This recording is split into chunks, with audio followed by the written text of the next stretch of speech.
Exercise 4.1 का question 2। आज की इस क्लास में हम लोग एक्सरसाइज 4.1 का क्वेश्चन 2 का फोर्थ पार्ट सॉल्व करेंगे और ये फोर्थ पार्ट हमारी इस एक्सरसाइज का सबसे लास्ट क्वेश्चन है। ठीक है, तो सबसे पहले हम लोग अपना क्वेश्चन पढ़ेंगे, देन फिर सॉल्व करेंगे।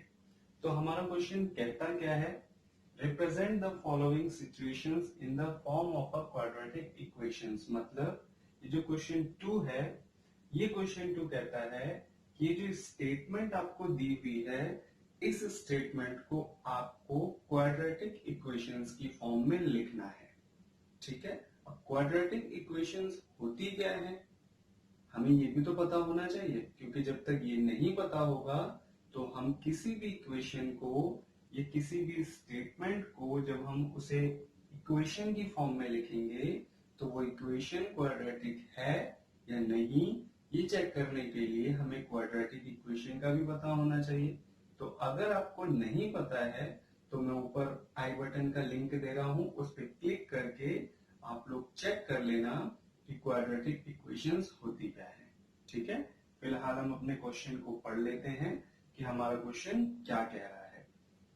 A train travels a distance of 480 kilometre at a uniform speed। मतलब एक ट्रेन है जो इतनी डिस्टेंस कवर करती है और उसकी स्पीड है यूनिफॉर्म। यूनिफॉर्म मतलब एक ऐसी स्पीड जो फिक्स रहती है। जैसे अगर ट्रेन 40 किलोमीटर की स्पीड से चल रही है तो वो 40 ही चलेगी, यानी कि उसने डिस्टेंस ट्रेवल किया 480 किलोमीटर, 0 से 480 तक वो पहुंची, लेकिन उसकी स्पीड में कोई चेंज नहीं आया।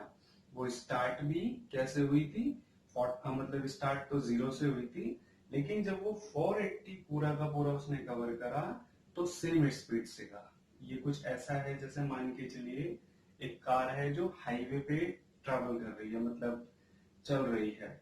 ठीक है, और हाईवे की कार जो है वो कंटिन्यू एक रोड पे चली जा रही है। तो हमने जब कार को देखा स्टार्टिंग पॉइंट से एंडिंग पॉइंट तक, तो वो जो डिस्टेंस कवर की उसने 480 किलोमीटर कवर की। ठीक है, तो कुछ वैसा ही ट्रेन के साथ भी है कि उसने एक ही स्पीड में 480 डिस्टेंस कवर कर ली। ठीक है, नेक्स्ट चीज, if the speed had been 8 kilometre less. अब वो कहता है जो स्पीड है आपकी यूनिफॉर्म स्पीड से 8 किलोमीटर लेस हो जाती है, then it would have taken 3 hours more. तो वो क्या काम करेगा, 3 घंटे एक्स्ट्रा टाइम लेगा सेम डिस्टेंस को कवर करने का। ठीक है, we need to find the speed of the train. अब हमें फाइंड क्या करना है, सबसे पहला स्पीड। अब मैथ्स में हम क्या करते हैं, अगर कोई चीज हमें नहीं दी हुई होती तो हम क्या करते हैं, कंसीडर करते हैं। तो हम क्या कंसीडर करेंगे, let's speed of a train. आप इस स्पीड को यूनिफॉर्म स्पीड भी कह सकते हो, वैसे तो यूनिफॉर्म स्पीड ही कहना पड़ेगा क्योंकि यूनिफॉर्म स्पीड ही उसने बोला है। ठीक है, तो आप यूनिफॉर्म स्पीड लिख लो या फिर स्पीड लिख लो, बात सेम है। बट कई बार क्या होता है कि टीचर्स कहते हैं नहीं यूनिफॉर्म स्पीड था तो आपने स्पीड क्यों लिखा। तो वो अगर यूनिफॉर्म स्पीड है तो पूरा का पूरा यूनिफॉर्म स्पीड लिखना। ठीक है, अब क्योंकि स्पीड गिवन नहीं है तो x किलोमीटर पर आवर। ठीक है, अब एक चीज हमने अपना क्लास 9 में हमने साइंस में पढ़ा था ना कि स्पीड का फॉर्मूला क्या होता है। स्पीड का फॉर्मूला होता है डिस्टेंस अपॉन टाइम। ये चीज हमने पढ़ी थी। अब स्पीड तो हमारी आ गई, बट डिस्टेंस कितनी है, डिस्टेंस है भाई साहब 480 किलोमीटर।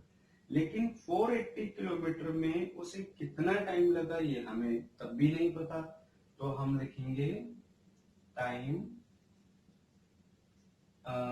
टेकन, कवर नहीं, time taken to cover 480 kilometre distance. कितनी, मैं स्मॉल टी लिख दे रहा हूं। ठीक है, और डिस्टेंस तो अपना वही है 480 किलोमीटर, वो भी मैं लिख देता हूं। And distance is 480 kilometre. तो स्पीड आ गई, टाइम आ गया, डिस्टेंस आ गया।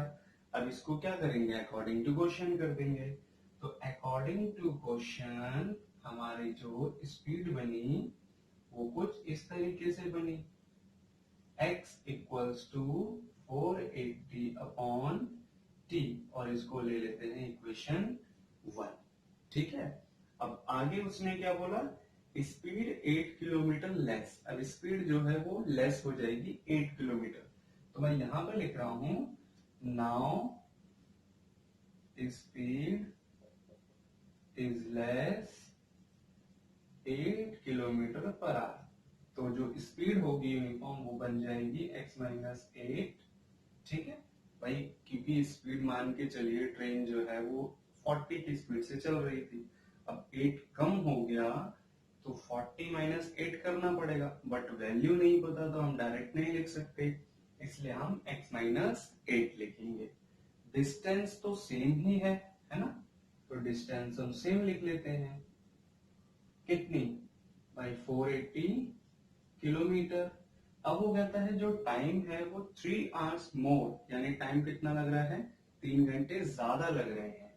तो हम लिखेंगे टाइम टेकन 3 आवर्स मोर। तो ये कितना हो गया, t प्लस 3। अब क्योंकि भाई पहले जो टाइम था वो t लग रहा था, लेकिन अब 3 घंटे ज्यादा लग रहे हैं। अब हमें टाइम तो पता नहीं है कि 10 घंटे लग रहे हैं या 100 घंटे लग रहे हैं, लेकिन टाइम t लग रहा है और न्यूमेरिक वैल्यू है नहीं, तो इसलिए हम इस बेसिक वाले टाइम में अपना 3 घंटा प्लस कर देंगे। ठीक है। अब इसमें भी वही काम करना है अकॉर्डिंग टू क्वेश्चन। अब स्पीड का फॉर्मूला क्या था, speed equals to distance upon time. तो ये हो गया, स्पीड हो गई हमारी x माइनस 8 और ये हो जाएगा 480 अपॉन t प्लस 3। ये हो गया इक्वेशन 2। लेकिन क्या ये अभी क्वाड्रेटिक इक्वेशन की फॉर्म में आया, नहीं आया। तो इसको अब हम क्वाड्रेटिक इक्वेशन की फॉर्म में करेंगे, बिल्कुल ध्यान से समझना। तो मैं क्या काम करता हूं, इस पोर्शन को इरेज कर लेता हूं।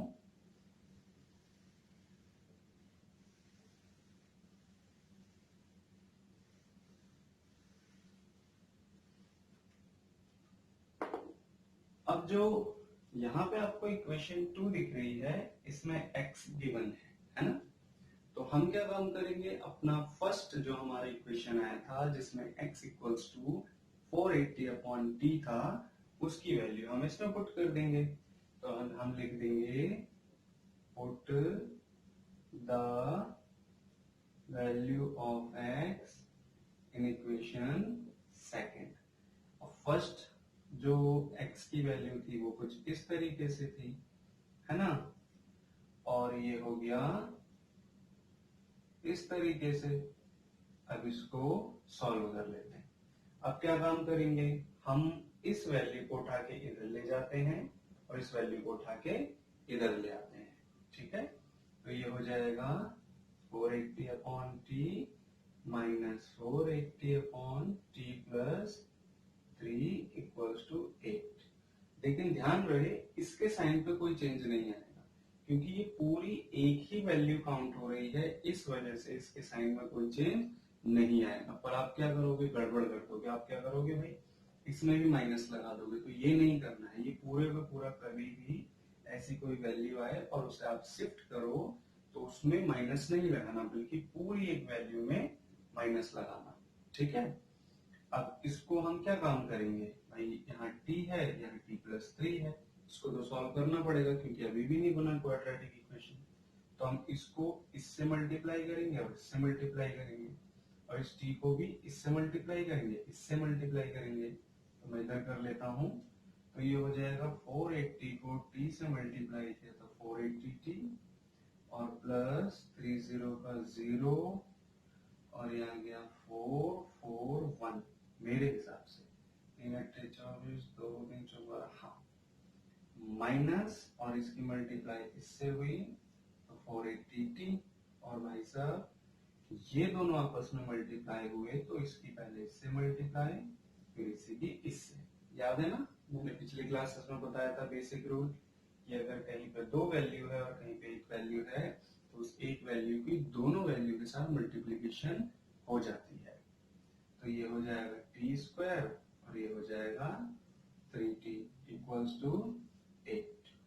अब क्या काम करेंगे, अब हम इस वैल्यू को इसके साथ क्रॉस मल्टीप्लीकेशन करवा देंगे, लेकिन उससे पहले ये वैल्यू और ये वैल्यू कैंसिल। तो ये बचा 1440, यह आ गया 8t स्क्वायर, यह आ गया 24t। अब इसको उठा के इधर शिफ्ट कर दो, 8t square plus 24t minus 1440 equals to 0। तो यह आ गया हमारा एक इक्वेशन जो कि है एक क्वाड्रेटिक इक्वेशन। ठीक है, क्यों?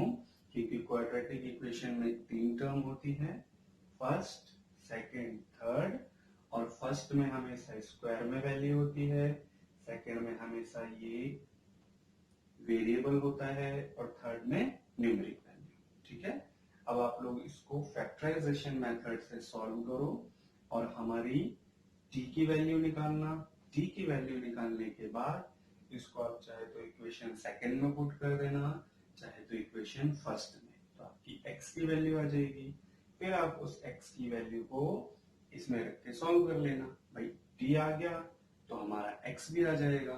ओके, तो हमें स्पीड निकालना था, हमारा स्पीड आ जाएगा और हमारा टाइम आ जाएगा। ठीक है, तो t आ जाएगा तो आप सेकंड में रख लेना या फर्स्ट में रख लेना, बात सेम ही है, दोनों में रख के चेक कर लेना। ठीक है, और अगर नहीं हुआ तो कमेंट बॉक्स में मुझे बताना कि सर हमसे सॉल्व नहीं हुआ है, आप हमें आगे सॉल्व करके बता दो, तो मैं आपको आगे पूरी प्रोसेस सॉल्व करके बता दूंगा।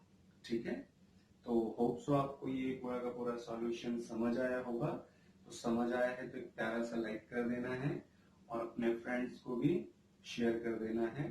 तो क्लास में नए हो तो सब्सक्राइब कर लेना है और आपसे फिर मुलाकात होगी। तब तक के लिए गुड बाय।